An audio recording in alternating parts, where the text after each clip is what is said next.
synopsis of Diagnostics. Um, it may get a little lengthy, but just bear with me, and I'll pretty much try to um, get it all covered. So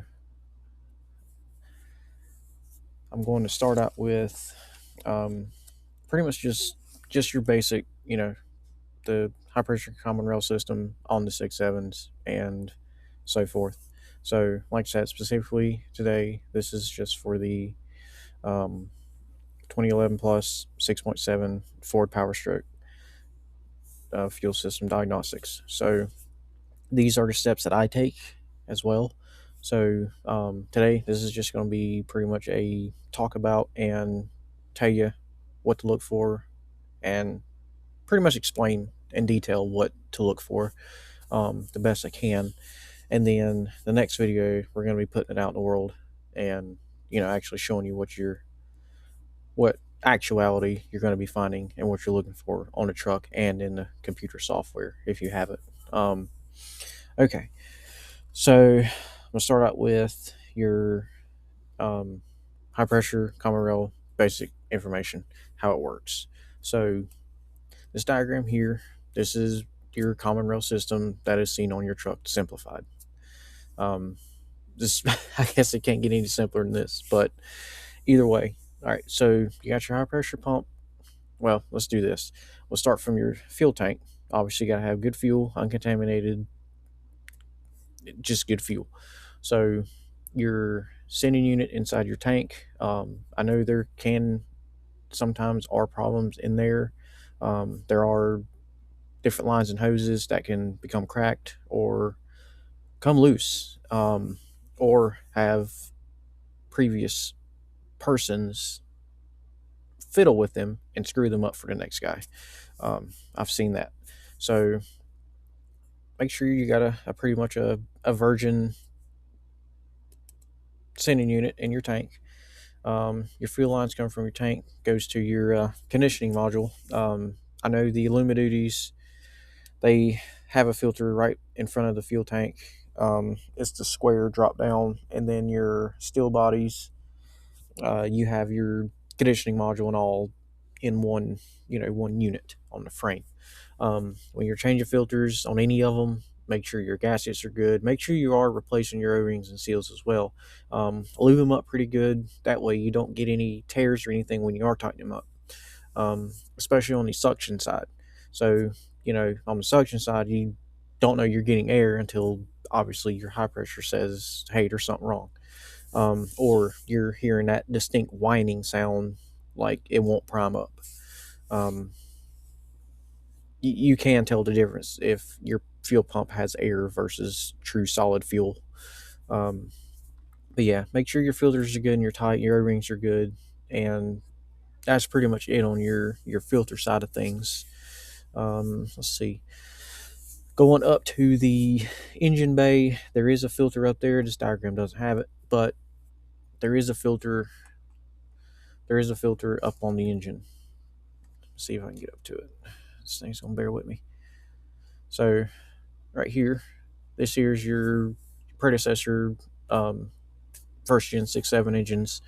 You only got your inlet port and your outlet port. You don't have your third port. The third port here is for your Duties. They have that, the injector return line is going to that port, but your injector return line on your steel bodies are coming up right here and are teed into the pressure side of that fuel filter or your fuel system. Hence being because the injectors require a certain psi back pressure to operate correctly. But when diagnostic modes, it's just I don't want to get too ahead. All right, so in the end, you got your good fuel coming up. Goes through your engine filter. Your as you've seen, there's early models have two sensors. One's a fuel temperature and one is just a fuel pressure switch. Like I said, I'll get in detail of that later. And then your Duty Plus, they integrated a single filter or a single sensor, which is all of it together, and it actually reads PSI. It's not just an open close switch. Then it feeds up to your high pressure pump, which has your pressure regulating valve, which is the volume control valve that sits on top of your CP4. Um, don't worry about that plunger shaft. That's not integrated in our systems. And then you got your fuel line that comes out and feeds your fuel rail. So trucks have two fuel rails, one on the driver's side, one on the passenger side. Passenger side is just a base rail. There's no sensors on it. It's just you got your feed line in, and then you got your injector ports out. And then obviously there's plugs on the end of it. The driver's side rail, let me get up to the top here. The driver's side rail has two sensors on it. Oh, one's a sensor, one's a valve. Clarify that. So oh my gosh, things being slow. All right, so this is your driver's side rail. This is this little brass. I think it's brass. It's either no, I think it's tin plated. Oh my gosh, it's plated steel. Either way, I've welded to it, so it's metal. It's steel. It's magnetic. Um, don't quote me on that, but either way, I've welded to it because I had to make I made a plug for myself. Um, the this here is your fuel pressure control valve. So this is what returns pressure back to the tank, or your bleed off, so to say. This one on the front here is your fuel pressure sensor. So this is actually the sensor that reads your main fuel pressure, high pressure, not low pressure. So that's it on that. So it reads, once you go through those, God, I hate this. Come on. Sorry, bear with me. This is old software. So comes out high pressure, goes into the fuel rail. You will have a jumper. I call it a jumper line, but that jumper line feeds your passenger rail from the driver rail. Let's see. So you'll have a total of 3 ahead ports, and then you got your injector ports. So your 3 ahead ports, it's your positive. You got 2 positive pressures from your CP4.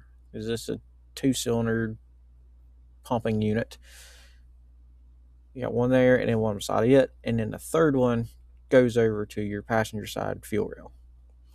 And then, like I say, you've seen those 2 sensors, and then obviously this one's dictated right here, but this one here is on the end. And then you have your 4 injector ports. Bam, simple. Each injector has a high pressure fuel line, and then you got your fuel injectors. They have an electrical connection on them, and then you have your return lines. Each injector has its own return line tied into the same main line that eventually returns back to the tank. In the 6.7's case, all return lines, even from the passenger side, they tee, and then they go back to the positive feed at the engine, or the engine filter, and that's it. And then obviously your ECM controls anything and everything electronic by input of your crank sensor, cam sensor, and your accelerator pedal, what have you, plus other factors like throttle control valve, which these engines do have, and just EGR, DPF, but this is simple. We're not looking at all that, but your ECM does a lot. All right, so now that you have that, let's move into the diagnostics of things. So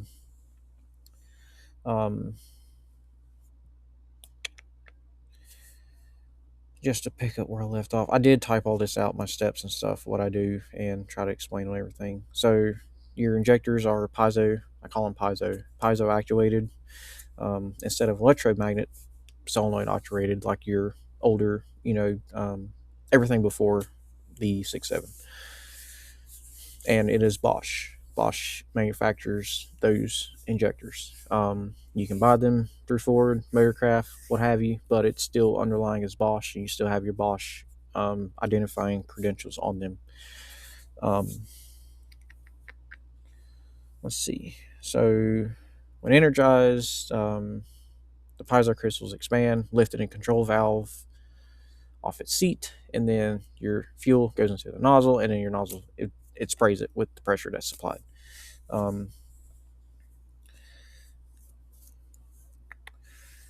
Now, if the valve seat and the injector are leaking, and whatever pressure bleed off after this closes doesn't get used, it sends it back through the return port. If the valve seat and the injector is leaking or pressure regulating valve leaks, then it will not build enough pressure. Real pressure to start the engine. I mean, that's it, basic. You can't build your pressure, you ain't gonna run. Here's another little trick, food for thought here, if you'd like to have it. 1 megapascal is equal to 145 psi, and then 100 ps or 100 kPa is 14.5 psi. So when you're in your diagnostics, I got all my stuff converted over to psi. So if you see kPa or MPAs, just pretty much Google your conversions, because it's, unless you're a math genius, you can get there off the bat. But anyway, and remember, when you're working on these fuel systems, if the engine is running, just be mindful of the pressure. And if something were to come apart, do not start cracking shit when the engine's running. These CP4s are capable. In my last video, I talked about it. The CP4 is capable of building 36,000 psi. The max I've seen on Ford with everything running smoothly, wide throttle, it demands 26,000. I don't know about the 1116s, but I know the Luma Duties Plus or 17 Plus, it can demand up to 27,000 psi, and that's enough to enter your bloodstream through your skin if it were to start pissing out at you.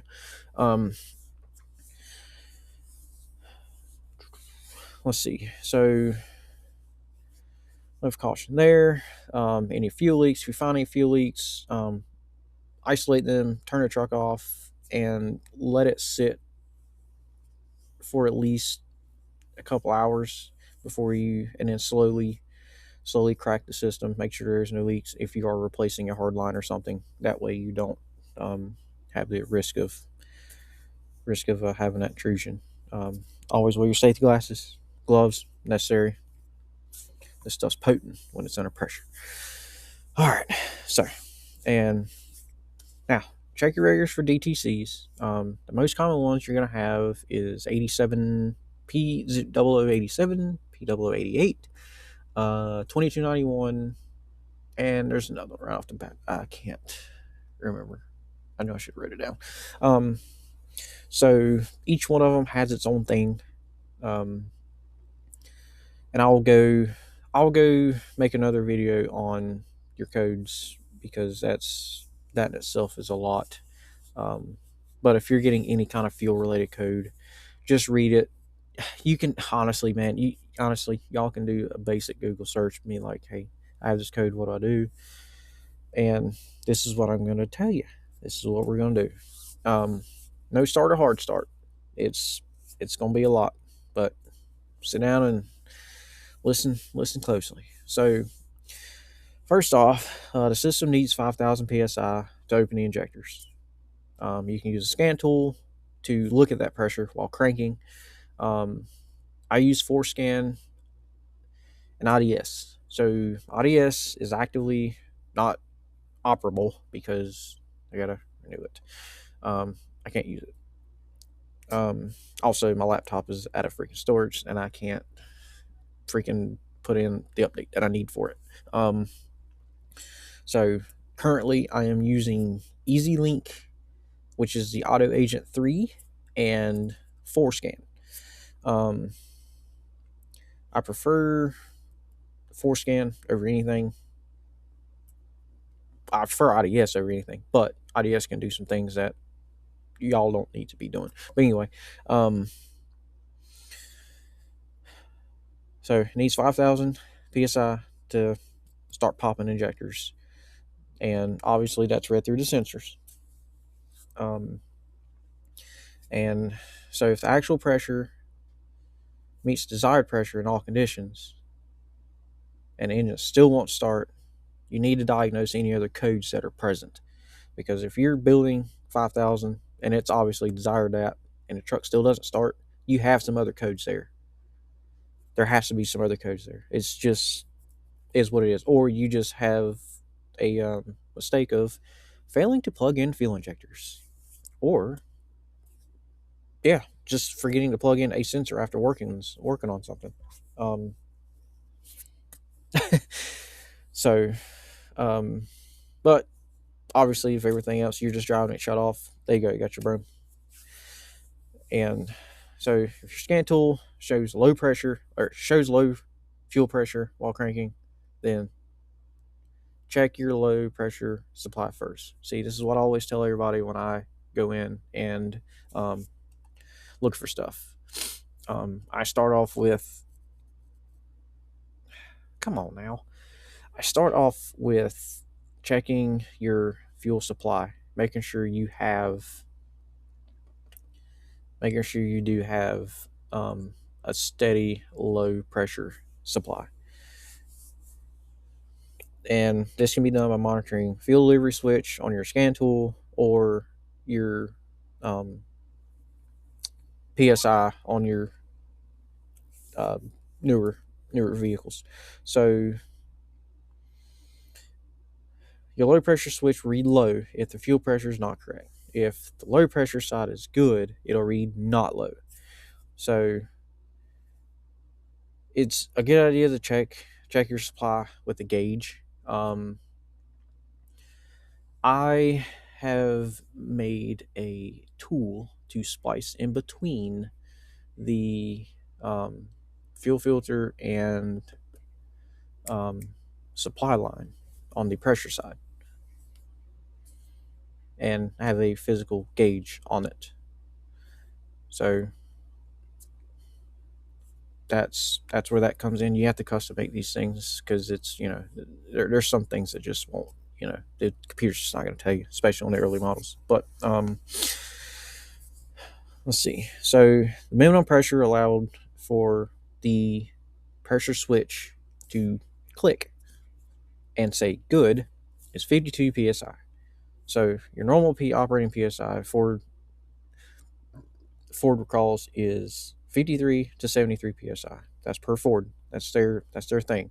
So if that switch says not low, then you have that positive supply. If it says low, it's below that. So if it's low, you need to look at your pump and your supply in the tank. Obviously, your fuel pump, turn the key on, you can hear it. If you don't hear it, it's got an issue. Address it. Simple as that. So if the low side is good, you inspect your fuel filters. Make sure you don't have any contamination, meaning they're not plugged, they've been freshly changed, and you don't have gelled fuel. You'll have gelled fuel, especially to pass this little cold spurt we went through this winter here. If you are obligated to purchase filters, obviously get OEM quality Metalcraft filters if you can. Now, if there's no contamination, you can remove the return hose on the pressure control valve. Now, this next sections here is relatively, if you're not getting 5,000 psi. All right. So these steps are for if you're not getting 5,000 to click the injectors. Like I said, starting below, working your way up. If there's no contamination and you have good positive low supply pressure, remove your return hose from your pressure control valve on your driver's side fuel rail. That is, oh my gosh, this is aggravating. fuel return line. You see this line right here? That is your return. That's your return. So you're not disconnecting that one. You're disconnecting this one on the rail. It's going to take the fuel line disconnect tool. It's the open split. Oh my gosh, I should have pulled up a picture of it. But it's a normal, quick connect. Pop it up and plug that return line that you took off. Crank the engine and watch for fuel flow out of this port. If there is a measurable amount of fuel return, this valve is bad.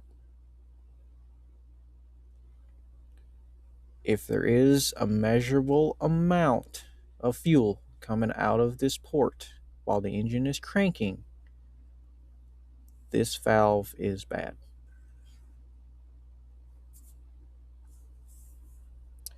If not, the valve is holding pressure. Simple as that. Okay, so now you got fuel coming out of there. You replace that valve, put it back in there. You've one or two things will happen. The truck will fire up. You're good to go. If it doesn't fire up, continue looking. Now, next thing is you check your injectors for excessive return. You're going to remove your return lines from the injectors and plug them with the suitable tool. Now, plugging those return lines on the injectors, that little tool is $21 a piece each. And they only sell them by one. So you can check in each injector one at a time if you so have you.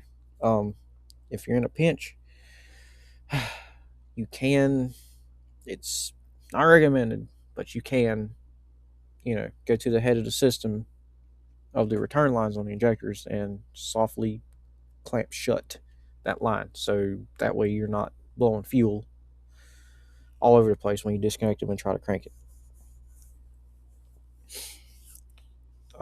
Like I said, I'll show you all this, but right now I'm just getting you basis.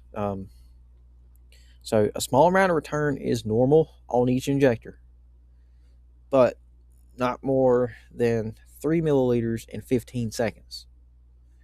So in turn, you're going to need some like tubing or something to put over this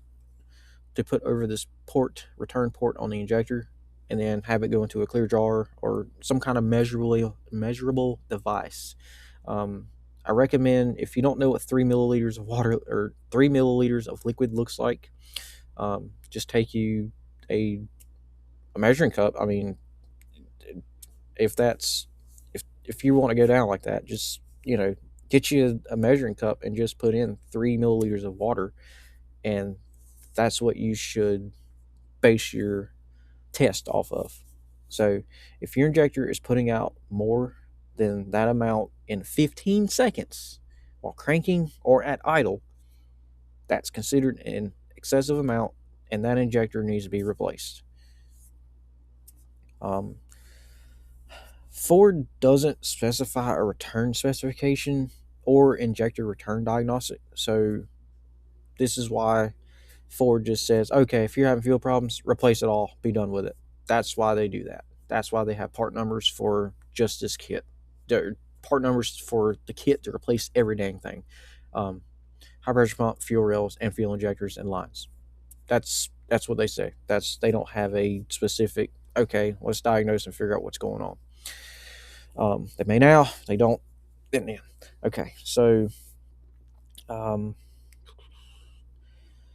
if you find an injector that's doing more than 3 milliliters in 15 seconds while cranking, or if your truck is running at idle, just replace that injector. Just call it even, be done with it. And again, you buy genuine Bosch Bosch injectors, not filters, and program that IQA into the computer. Like I said, I'll go in and show you where that is and all that too.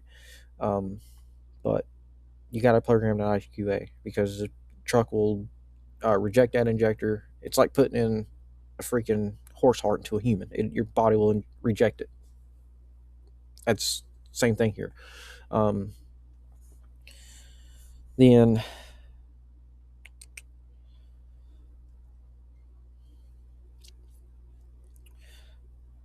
if now further down the block from your injectors, you can remove your high pressure regulator from the high pressure pump and check for metal. If you still are, if you found an injector that's pushing more than that, and um, replace that injector and still having some issues, you can remove the volume control valve on top of the CP4 and inspect it. So honestly, before I move to injectors, I'm gonna check for the. I don't know why I got that out of order like that. I'm gonna check the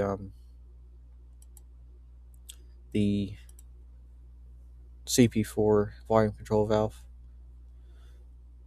which is that doohickey right there. I'm gonna check it for contamination. If you have a disaster prevention kit on there, um, I'm going to remove your return filter and look at it. And if it's got metal and crap in it, then you need a new CP4. But if you have a bypass kit, your truck should still be running. If you have an SNS bypass kit, your truck should still run, even if this is pushing metal out. Because that metal obviously is not getting to here. So all these steps, you can listen back to it, replay it, whatever you want to do. But I'll recap. If you're having a hard start or no start, if your truck is not building 5,000 psi, and you have not low reading, or if you have higher than 50, if your fuel pressure is between 53 and 73 psi, your injectors or have, then you need, and you have no fuel coming out of your fuel rail, you need to go to your high pressure pump. That's all there is to it. If you're having a no start with 5,000 psi, you need to be looking at something else.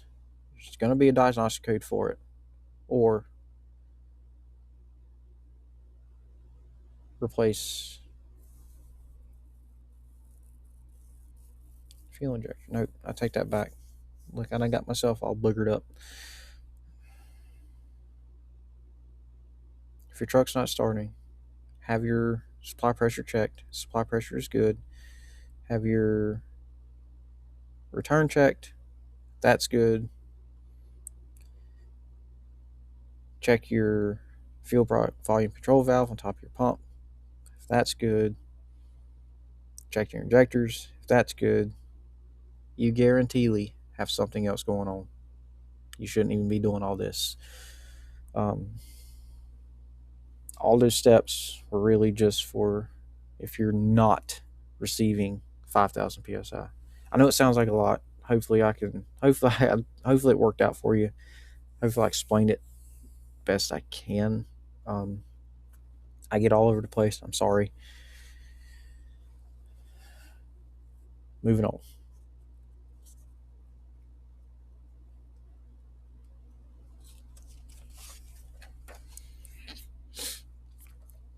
The other thing as well, your truck starts and dies, and you're cranking over and it doesn't sound like it's faster than usual. Like, some of you may have experience with this or not. Like when you're cranking over like a lawnmower engine or something, you put your hand over the carburetor and it speeds up in RPM.